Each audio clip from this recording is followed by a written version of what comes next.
नमस्ते। आज के इस एक्सप्लेनर में हम एक बेहद दिलचस्प और पावरफुल कॉन्सेप्ट डिकोड करने वाले हैं। हम बात करेंगे जस्टिस ओ मैल्कम के उन इंसाइट्स की जो बताते हैं कि एकदम शांत रहना, यानी कुछ भी रिएक्ट न करना, असल में मनोवैज्ञानिक शक्ति का सबसे बड़ा रूप कैसे है। यकीन मानिए, ये एक ऐसी स्किल है जो किसी भी तनावपूर्ण सिचुएशन की बाजी पूरी तरह पलट सकती है। चलिए, इसे समझने के लिए ह्यूमन नेचर से जुड़ा एक बड़ा ही सिंपल सा सवाल पूछते हैं। इमेजिन कीजिए आप एक मीटिंग में हैं और अचानक आप पर कोई झूठा आरोप लग जाए या आपके काम की बहुत कड़ी आलोचना हो। तो हमारी सबसे पहली बायोलॉजिकल प्रतिक्रिया क्या होती है? दिल की धड़कन तेज हो जाती है, बेचैनी होने लगती है और तुरंत उसी वक्त खुद को सही साबित करने या बचाव करने की एक तीव्र इच्छा होती है ना? उस मोमेंट में हमारा दिमाग कम और हमारे हार्मोन्स ज्यादा काम कर रहे होते हैं। लेकिन यहीं पर एक ट्विस्ट है। बड़े बड़े हाई स्टेक्स कोर्टरूम्स में बरसों का अनुभव रखने वाले एक जज ने जो देखा, वो हमारी इसी खुद को बचाने वाली इंस्टिंक्ट को सीधे तौर पर चैलेंज करता है। जस्टिस मैल्कम ने मानवीय भावनाओं, गुस्से और झूठे आरोपों को बहुत करीब से ऑब्जर्व किया है और जो उन्होंने पाया वो वाकई हैरान करने वाला है। उनका एक बहुत ही डीप ऑब्जर्वेशन है कि जिस भी पल कोई इंसान अपनी सफाई देना या खुद का बचाव करना शुरू करता है ना, समझ लीजिए वो उसी पल हार की तरफ अपना पहला कदम बढ़ा देता है। डिफेंस में बोला गया पहला शब्द ही ये साबित कर देता है कि आपने सिचुएशन से अपना कंट्रोल खो दिया है। एक तरह से देखा जाए तो आप जाने अनजाने में अपने इमोशंस का रिमोट कंट्रोल सीधा उस इंसान के हाथ में थमा देते हैं जिसने आप पर हमला किया है।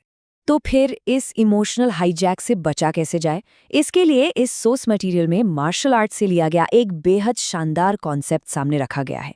इसे हम मेंटल आइकीडो कह सकते हैं। देखिए, मेंटल आइकीडो का सीधा सा फंडा ये है कि इसमें किसी मुक्के को रोकने के लिए अपनी ताकत बर्बाद नहीं की जाती। इसके बजाय मास्टर बस थोड़ा सा किनारे हट जाता है। वो एक निर्वात या कह लें एक वैक्यूम पैदा करता है ताकि हमलावर खुद अपने ही मोमेंटम और गुस्से से औंधे मुंह गिर जाए। और साइकोलॉजिकल लेवल पर हमारी पूर्ण चुप्पी यानी एकदम शांत रहना बिल्कुल यही काम करता है। अब ये कॉन्सेप्ट हमें एक बहुत ही अहम मनोवैज्ञानिक अंतर की तरफ ले जाता है। ये एक ऐसी डिवाइडिंग लाइन है जो पूरी पावर डायनामिक्स को ही बदल कर रख देती है। और वो अंतर है रिएक्ट करने और रिस्पॉन्स देने के बीच का। रिएक्ट करना एक बायोलॉजिकल रिफ्लेक्स है। इसमें हम बिना सोचे समझे आवेग में आकर अपना कंट्रोल खो देते हैं। लेकिन रिस्पॉन्स देना ये एक बहुत ही सोच समझ कर लिया गया रणनीतिक फैसला है। ये तय करना कि हमें उलझना भी है या नहीं। जब आप रिस्पॉन्स देते हैं तो आप अपनी एनर्जी, अपने शब्दों और अपनी पावर को पूरी तरह अपने कंट्रोल में रखते हैं। इसे रियल लाइफ में ऐसे सोचिए। कॉर्पोरेट दुनिया का एक क्लासिक उदाहरण लेते हैं। मीटिंग चल रही है और एक अग्रेसिव मैनेजर अचानक अपने कलीग पर बुरी तरह भड़क जाता है। कमरे में बैठे हर इंसान को लगता है कि अब पलटवार होगा, लेकिन वो कलीग बिल्कुल शांत रहता है।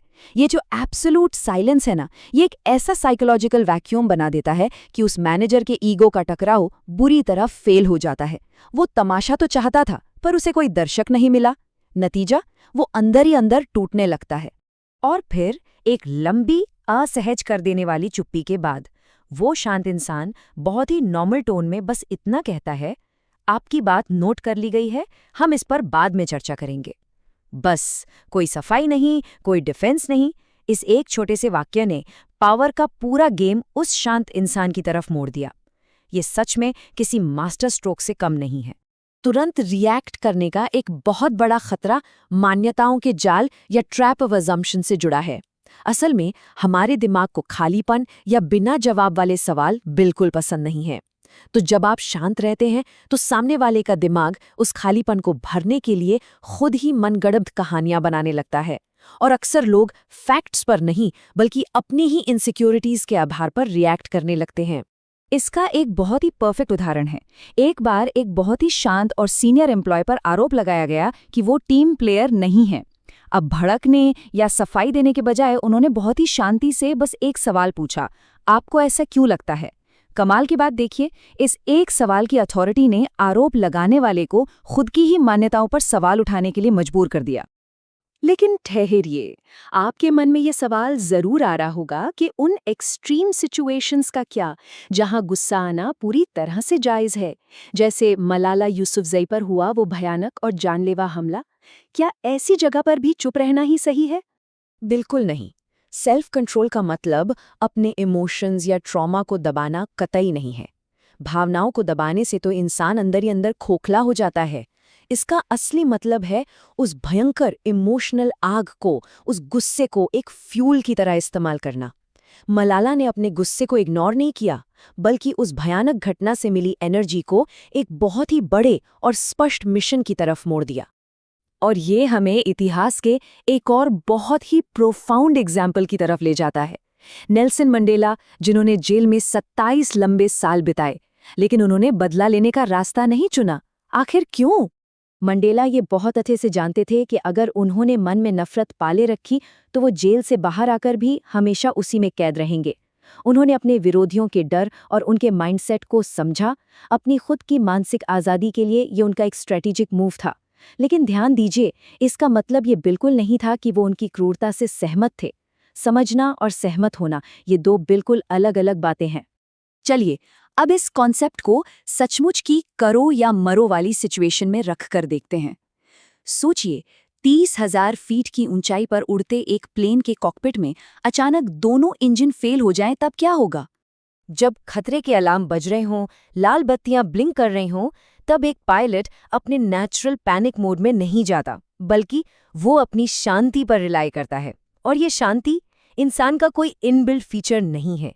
ये एक ऐसी स्किल है जिसे सालों की कड़ी ट्रेनिंग से डेलिब्रेटली डेवलप किया जाता है। यही वजह है कि जब भी कोई संकट आता है तो हम सब सॉल्यूशन के लिए सबसे शांत दिमाग वाले इंसान की तरफ ही देखते हैं। आज की इस मॉडर्न और हाइपर कनेक्टेड दुनिया में, चाहे वो सोशल मीडिया हो या ऑफिस पॉलिटिक्स, हर बात पर तुरंत अपनी राय रखने का एक भारी अनदेखा दबाव हम सब पर बना रहता है। ऐसा लगता है जैसे हर कोई हमें उकसाने की कोशिश कर रहा है। ऐसे में शांत रहना और भी ज्यादा मुश्किल और जरूरी हो जाता है। तो जस्टिस मैल्कम की इस पूरी एनालिसिस का सबसे बड़ा टेकअवे क्या है? वो ये है कि हमें जीतने की अपनी पूरी डेफिनेशन को ही बदलना होगा। सच्ची जीत किसी बहस में दूसरे को हराना या सबसे सटीक जवाब देकर उसे नीचा दिखाना नहीं है। सच्ची जीत तो असल में उस चारे को पहचानने में है, ये समझने में है कि ये बहस आपकी शांति और एनर्जी चुराने का एक जाल है। कभी कभी अपनी पावर को होल्ड करना और बिल्कुल कुछ न करना ही दुनिया का सबसे पावरफुल रिस्पॉन्स होता है। तो अब सवाल यह है कि अगली बार जब कोई आपको उकसाएगा तो क्या आप उस जाल में फंसेंगे या फिर मेंटल आइकिडो का इस्तेमाल करके अपनी पावर अपने पास रखेंगे? सोचने वाली बात है ना?